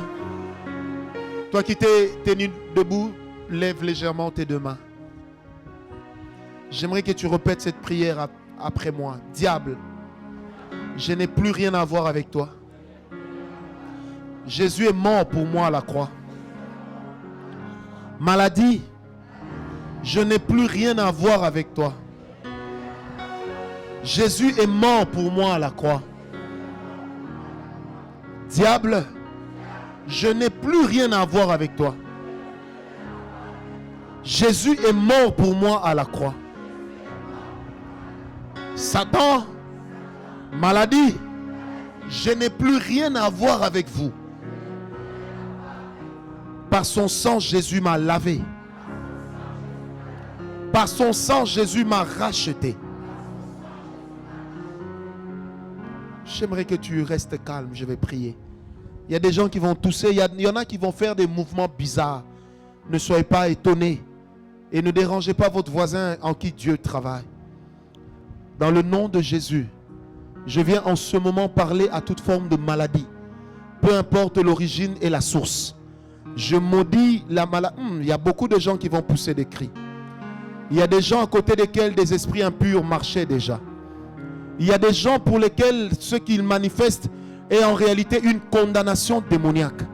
Je dis maintenant au nom de Jésus, j'ordonne à ce que tout ce qui est du diable sorte. Ne répétez pas après moi, soyez calme, c'est moi qui prie. J'ordonne à ce que tout ce qui est du diable sorte maintenant. J'ordonne à ce que toute maladie qui a pour origine des démons sorte maintenant. Que toute maladie qui a pour origine des liens, que toute réclamation spirituelle, en ce jour, en ce lieu, puisse libérer le peuple de Dieu. Attention, il y a des souffles qui montent. Et il y a même des cris qui vont sortir. Diable, nous te plaçons sous état de siège. Et nous disons, tu es obligé de partir. Il y a ça déjà commencé. Dieu là, il ne m'a jamais menti. Nous te mettons sous état de siège. Libère toutes ces vies que tu tiens liées. Je dis, libère tous ces corps que tu tiens liés. Libère tous ces corps que tu tiens liés, toutes ces âmes que tu tiens liées. Je t'ordonne de les libérer. Tous ces nerfs que tu as liés, toutes ces cellules que tu as tordues, tous ces muscles que tu as tordus également, je t'ordonne de sortir. Dans le nom de Jésus, je parle à la maladie, je parle à la malédiction, je parle à ces ombres qui vous suivent toujours. Quand vous dormez, quand vous marchez, je dis qu'à partir d'aujourd'hui, ça libère vos vies. Dieu ne fait que commencer. Il y a plusieurs qui vont tousser, il y en a qui vont crier, il y en a qui vont être renversés par terre. C'est Dieu lui-même qui le fait. Je ne vous imposerai pas la main. Dans le nom de Jésus, j'ordonne à toutes ces voix qui viennent souvent te parler dans ton sommeil, qui viennent souvent te parler lorsqu'on annonce la parole de Dieu, qui viennent souvent te parler pour contredire les œuvres du Seigneur, de libérer maintenant ta vie et de s'en aller au nom de Jésus. L'Esprit de Dieu est en train de me parler depuis de 12 personnes qu'il est en train de délivrer. Alléluia. Il y a des gens qui vont sentir quelque chose bouger là où se trouvait leur maladie. Il y a des gens qui vont sentir cette mauvaise présence comme se rapprocher d'eux, mais ça va disparaître pour toujours. Diable, c'est un ordre. Tu libères chacune de ces vies. Là où il y a une infirmité, tu libères également ce corps. Tu libères ces muscles. Sors. Je dis sors. Yes, ça monte. Que la toux monte, que des souffles montent et que ça parte pour toujours. J'ai parlé de 12 personnes minimum dont je vais entendre les cris, la toux et dont je verrai les souffles monter. C'est un ordre, diable, tu montes et tu sors. De là où tu t'étais caché, nous venons te dénicher. Sors de là. J'ai dit sors de là. Ce corps n'est pas à l'opération, à la chirurgie, non, sors de là. J'ai dit sors de là. Ce corps n'est pas au mari de nuit ou à la femme de nuit. J'ai dit sors de là. Que tout ce qui est en train de vouloir te ramener vers la malédiction, de vouloir te ramener vers des choses immondes et infectes. Libère ta vie maintenant au nom de Jésus. J'attends, je vois Dieu déjà agir. Que ça libère ta vie maintenant au nom de Jésus. Yes. C'est en train de monter dans plusieurs personnes. Dans plusieurs personnes. Au même moment, il y a même des esprits de mort qui seront chassés. Il y a même des esprits de femmes et de maris de nuit qui seront chassés. Et des maladies sont en train d'être vaincues. Pas après, c'est maintenant que c'est en train de se produire. Fais vite. C'est maintenant que c'est en train de se produire. Sors. J'ai dit c'est maintenant que c'est en train de se produire. Sors. Sors vite. Sors vite. Le diable est en train de perdre du terrain ce soir. Le diable est en train de perdre du terrain ce soir. J'accélère chez certaines personnes. Le diable est en train de perdre du terrain ce soir. Il est en train de perdre du terrain ce soir. J'ai dit le diable est en train de perdre du terrain ce soir. Il est en train de perdre du terrain ce soir. Sors. J'ai dit là où tu te cachais, tu libères, tu t'en vas. Tu sors de là vite. J'ai dit de là où tu te cachais, tu sors de là. Tu sors de là. Tu sors de là. Tu n'as plus de place dans toutes ces vies. Tu n'as plus de place dans toutes ces vies. Tu sors de là. Tu sors de là. Tu n'as plus de place dans toutes ces vies. Tu sors de là. J'ai dit tu sors de là. Tu n'as plus de place. Tu sors de là. J'ai dit tu sors de là. Tu n'as plus de place. Tu sors. Allez, tu sors. Tu n'as plus de place. Tu sors. Tu n'as plus de place. Tu sors. Tu n'as plus de place. Tu sors au nom de Jésus. Tu n'as plus de place. Tu libères toutes ces vies. Tu les libères et tu ne reviens plus. Au nom de Jésus, tu libères et tu ne reviens plus. Dans le nom de Jésus, tu libères et tu ne reviens plus. Diable, là où tu avais élu domicile, je viens te déraciner. Je viens te chasser. Tu sors de ces vies et tu ne reviens plus. Attention, je vais compter jusqu'à 3, ça sera fort. 1, diable, tu fais tes bagages. 2, tu les tiens en main. Et 3, tu pars avec. Je dis, tu pars avec tout ce que tu as amené dans ces vies. Je dis, va-t'en, allez, va-t'en. Va-t'en, la malédiction, la maladie, les ombres qui suivent, les femmes et maris de nuit. Allez libérer ces vies. Oh, libérez ces vies. Vous n'avez plus de place, vous libérez ces vies. Esprit de mort, libère également ces vies. Aucune de ces vies ne t'appartient encore. Ça sera plus fort que tout ce qu'on entend maintenant. Oh, oh, oh. Le diable est en train d'être vaincu. Le diable est en train d'être vaincu. Même la puissance de la paralysie est maintenant détruite. Des problèmes de foie, des problèmes de cœur, des problèmes de reins, des problèmes de muscles de tout genre. Nous venons les renverser ce soir au nom de Jésus. Parce qu'à chaque fois que Jésus chassait les démons, il guérissait les malades.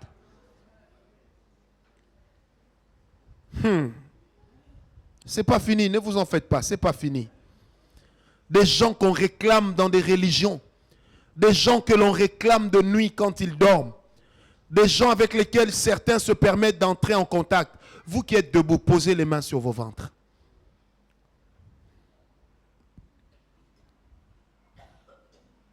Posez les mains sur le ventre. J'ai déjà prié, donc ça va déjà commencer à se faire encore de nouveau.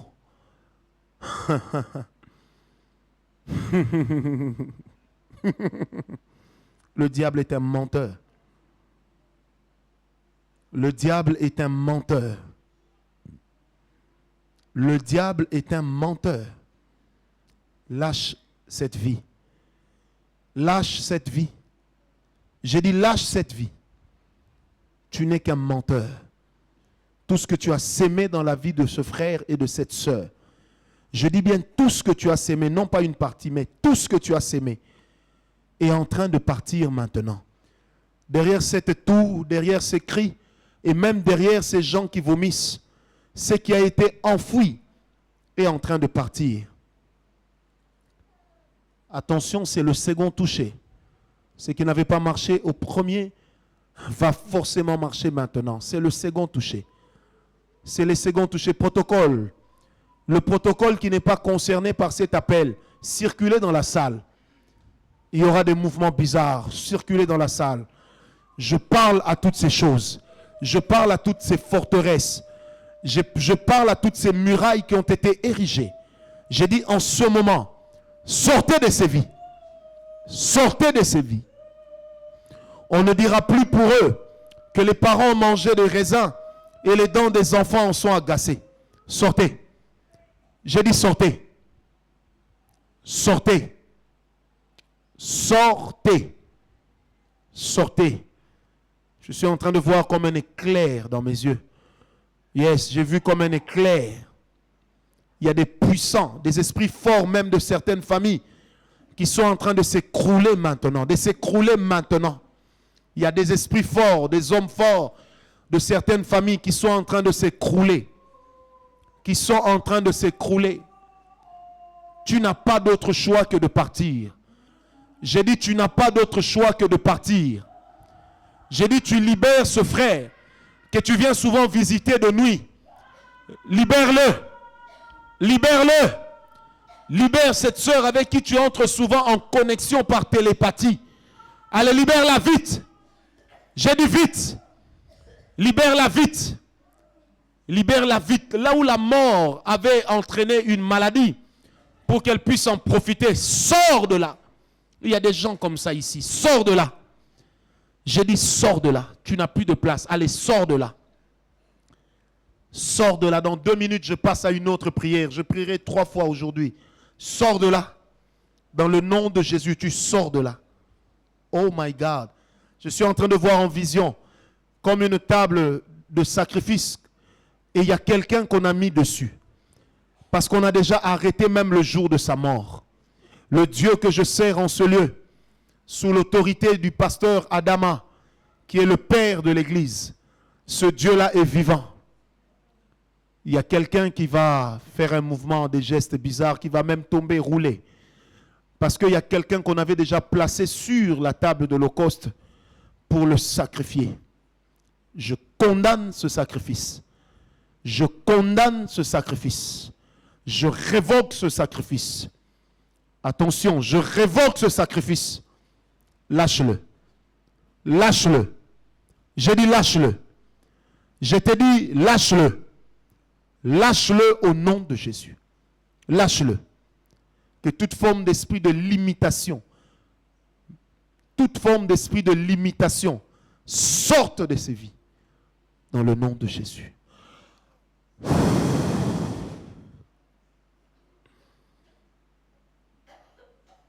Que ce qui restait monte encore.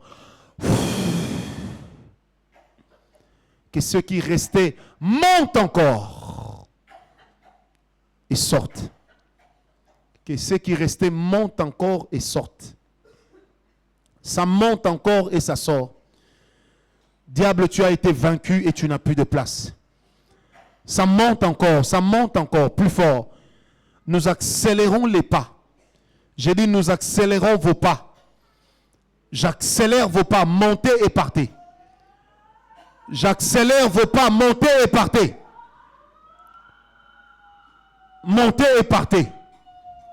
Cette maladie qui vient souvent déranger, cet esprit humain qui vient souvent te déranger, que ce soir, ça sorte de toi. Ça sorte de toi. Le frère en t-shirt rayé. Là derrière, l'Esprit de Dieu est en train de travailler puissamment dans sa vie. Que la chose qui te dérangeait et qui a la forme d'un lapin sorte maintenant de ta vie. Au nom de Jésus. La main de Dieu est encore en train de travailler. Dans le nom de Jésus. Maladie, tu es vaincu. Toi qui n'étais que malade. Toi qui n'étais que malade. Si tu es déjà revenu à toi, commence à tester là où tu avais mal. Commence à tester l'endroit où résidait ta maladie. Tu verras que Dieu vient de faire quelque chose. Fais-le, pose des actes. S'il y avait des mouvements que tu ne pouvais pas exécuter, essaye de les exécuter. Même cet hémorroïde qui partait, qui revenait dans la vie d'une personne, que ça disparaisse pour ne plus jamais revenir. Même ces maux de tête chroniques, que ça parte et que ça ne revienne plus. On t'a dit c'est parce que tu es toujours en contact avec des chiffres, mais je te dis ce soir c'est faux. C'est le diable qui te piégeait. Oh, merci Seigneur pour ta grâce. Église, lèvons-nous tous ensemble. Je peux maintenant voir un son de santé. Alléluia. Nous restons dans la présence de Dieu. Voici ce que sera ma deuxième prière. Partout où il y avait l'ennemi, partout où le diable dominait, quand il part, il reste un vide. Que ce vide soit remplacé par une activité du Saint-Esprit. L'Esprit va saisir plusieurs soudainement. Dans tout au plus 7-8 minutes, on doit terminer le culte.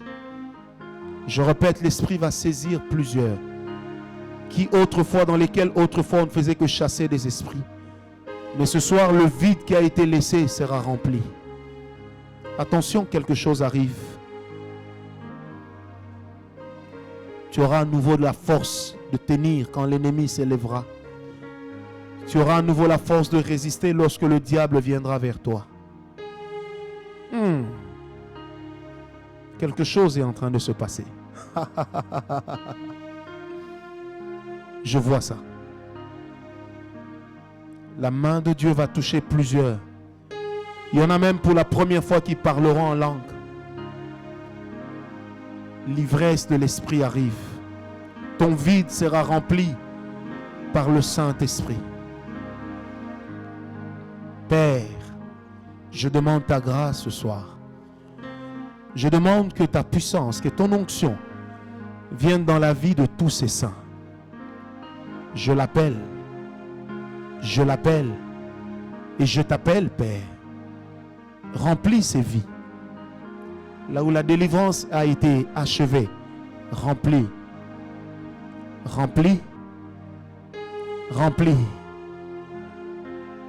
Là où la délivrance a été achevée, remplis. Là où ça n'a pas été achevé, continue. Là où la délivrance a été accomplie, remplis. Mais là où ce n'est pas encore achevé, continue. Car je ne peux arrêter le processus de délivrance, mais je n'aimerais pas non plus arrêter le processus de la plénitude. Que l'onction de Dieu, de laquelle tu as toujours entendu parler, ce soir descende sur toi. Augmente encore le son du synthé. Que ce soir, ça descende sur toi. Que la présence de Dieu, de laquelle tu nous as entendu parler durant ces 4 soirées, descende dans ta vie ce soir. Que ça transforme ta vie en une autre personne. Oh yes. Car il est écrit, l'Esprit de l'Éternel te saisira. Tu prophétiseras et tu seras transformé en un autre homme, en une autre femme. Que l'Esprit de l'Éternel te saisisse maintenant. Go. Oh yes. Que l'Esprit de l'Éternel se saisisse de quelqu'un maintenant. Alléluia. Yes. Que l'Esprit de l'Éternel se saisisse de quelqu'un, qu'il ajoute du tonus à ta vie spirituelle, que ta vie spirituelle change. Tu avais entendu parler de la puissance ou de la présence de Dieu de loin. Que ce soir, cette présence vienne habiter sur toi. Que ce soir, je disais, cette présence vienne habiter sur toi. Ça a déjà commencé chez certains. N'arrête pas ce que Dieu a commencé à faire. Ça a déjà commencé. Personne ne va se blesser, rien ne sera cassé. Ça a déjà commencé chez certaines personnes. Ça suscite même des langues de feu chez d'autres. Ça suscite même des langues de feu chez d'autres. Yes. Yes. Ça suscite des langues de feu chez d'autres. Yes. Yes. Dieu lui-même travaille. Vous n'avez pas besoin de l'imposition de ma main. C'est Dieu qui travaille. C'est Dieu qui travaille. C'est Dieu qui travaille. Certaines choses que je disais ici qui étaient comme des fables, Dieu est en train de les matérialiser dans ta vie. Oh yes. Dieu est en train de les matérialiser dans ta vie. Que la présence de Dieu s'attache à toi. Qu'elle marche avec toi tous les jours. Oh yes, qu'elle ne quitte plus jamais ta vie. Attention, un vent fort veut souffler maintenant. J'ai dit un vent fort veut souffler maintenant. Un vent fort s'apprête à souffler maintenant. Que le vent de l'Esprit de Dieu souffle en ce lieu. Que le vent de l'Esprit de Dieu, j'ai dit qu'il souffle en ce lieu. Que le vent de l'Esprit de Dieu souffle en ce lieu. Encore plus. Encore plus. Encore plus. Yes, encore plus. Que le vent du Saint-Esprit passe dans les vies. J'ai dit que le vent du Saint-Esprit passe dans les vies. Il y a même des gens que ça va rendre joyeux, jusqu'à les amener à rigoler sans savoir pourquoi. Que le vent de l'Esprit passe en ce lieu. Que la présence de Dieu remplisse son peuple. Que la présence de Dieu remplisse son peuple. Nous sommes chez toi, Seigneur. Oh my God, nous sommes chez toi, Yahweh.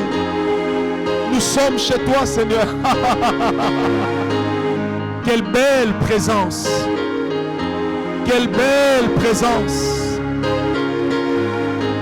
Quelle belle présence. Quelle belle présence. Soyez là. Vous soyez là. Regardez là-bas. Trouvez-moi une deuxième personne pour être là. Attention, il y a des gens que le Saint-Esprit va attirer ici devant. Merci. Il y a des gens que le Saint-Esprit va lui-même attirer devant. Attends, Azraël.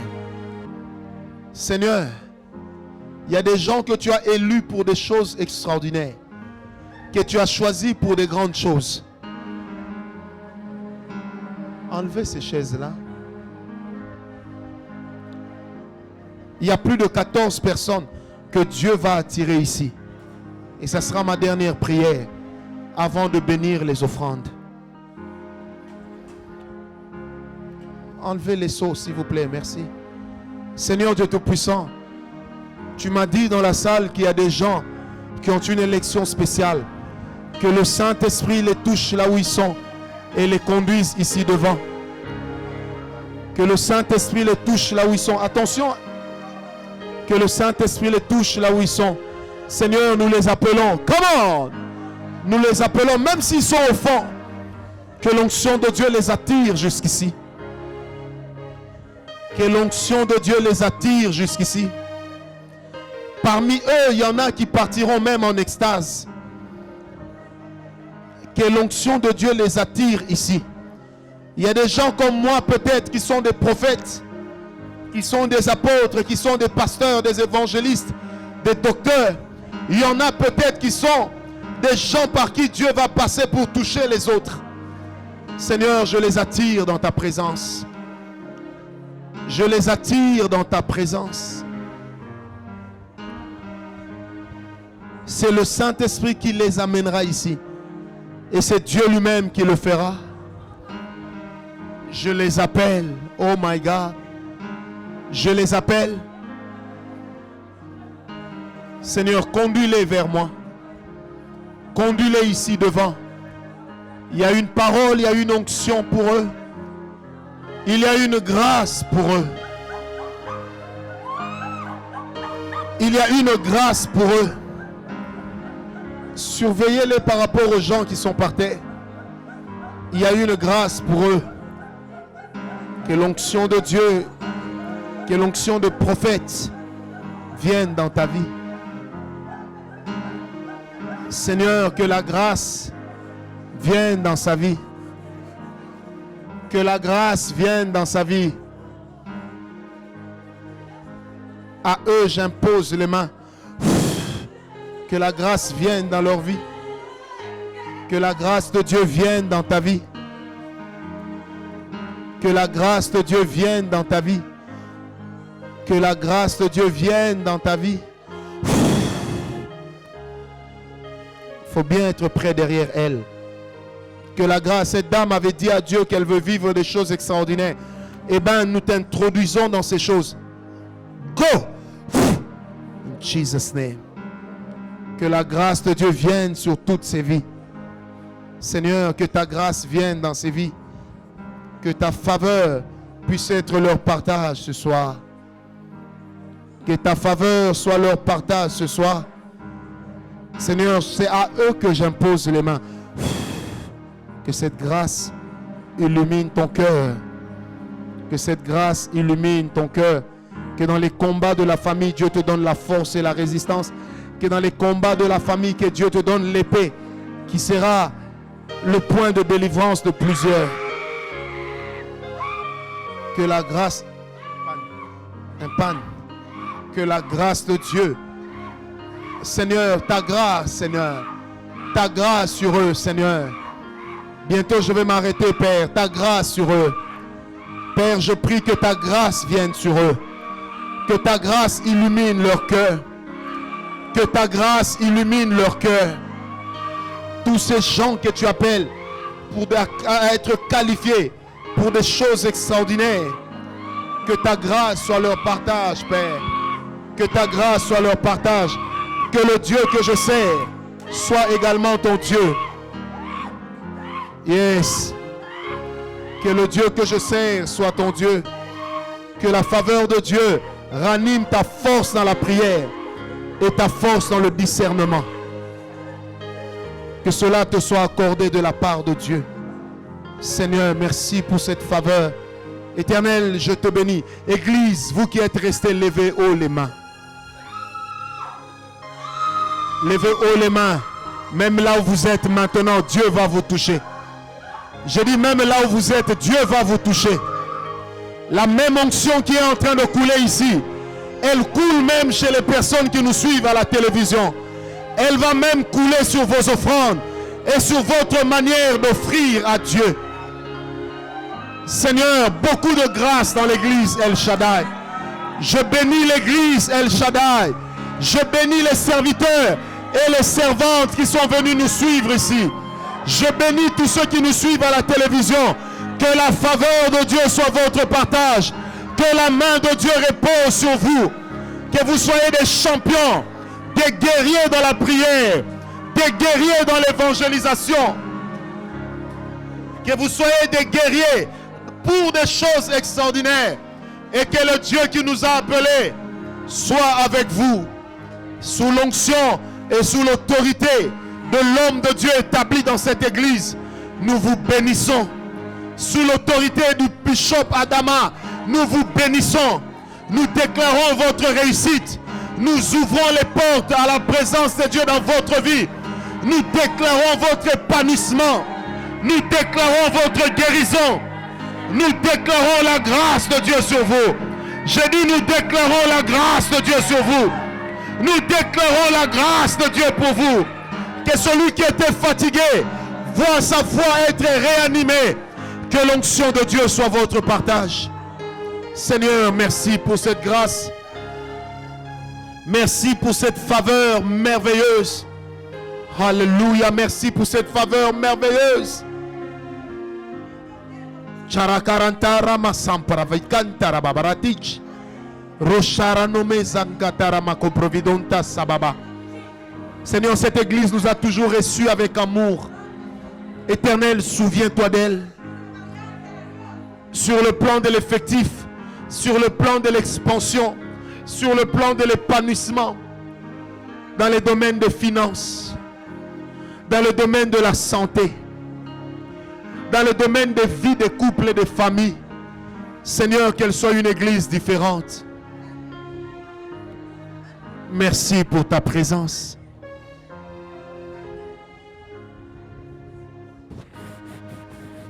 Merci pour ta présence.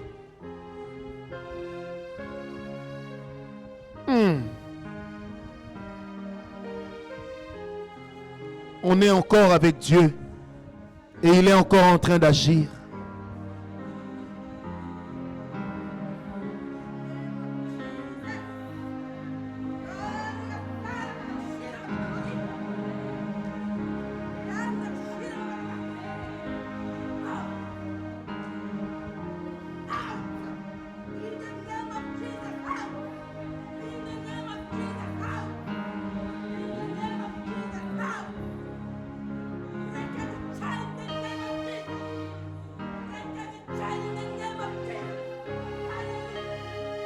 God will make a way.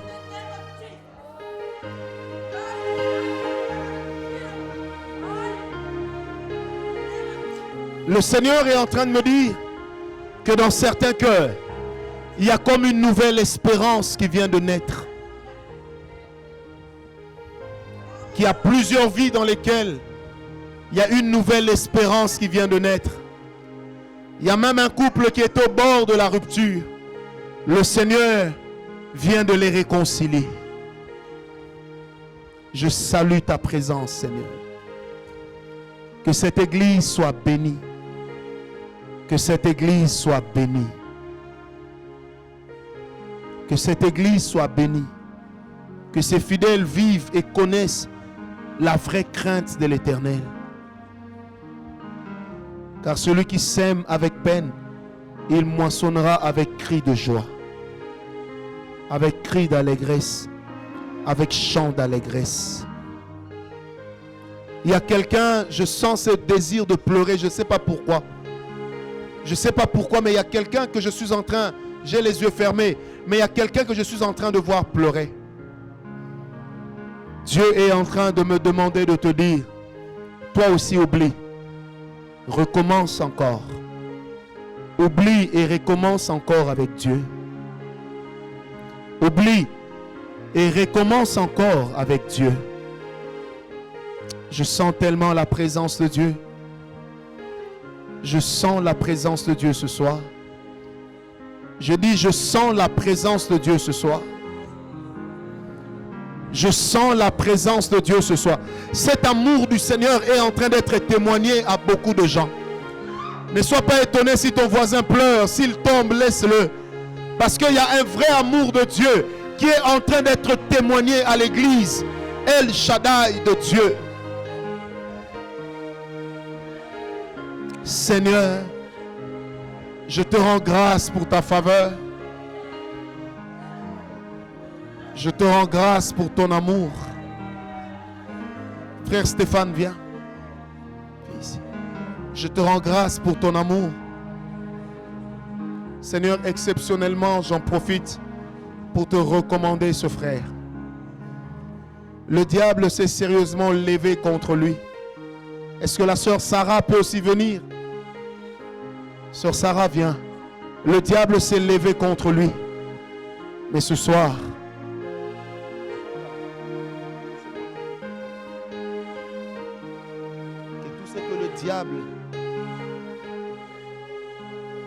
que tout ce que le diable avait commencé à faire échoue. Tu ne mourras pas jeune. Non. Tu ne mourras pas jeune. Tu ne vieilliras pas pauvre. Non. Et cette année même, tu auras du travail. Quelque chose est en train de te libérer. Il y a un cri qui va monter parce que j'ai entendu cela. Pendant que je prie pour les deux, la main de Dieu continue à agir. Il y a un tel témoignage de l'amour de Dieu. Il y a des gens même que le Seigneur est en train de renouveler dans leur intimité, dans leur vie d'intimité avec Dieu, dans leur vie de communion. Nous bénissons ce frère. Que la grâce de Dieu soit son partage et que tu entres dans ta saison.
Seigneur Dieu, nous te bénissons pour cette soirée. Nous te rendons grâce parce que tu es Dieu. Au nom de Jésus. Merci Seigneur.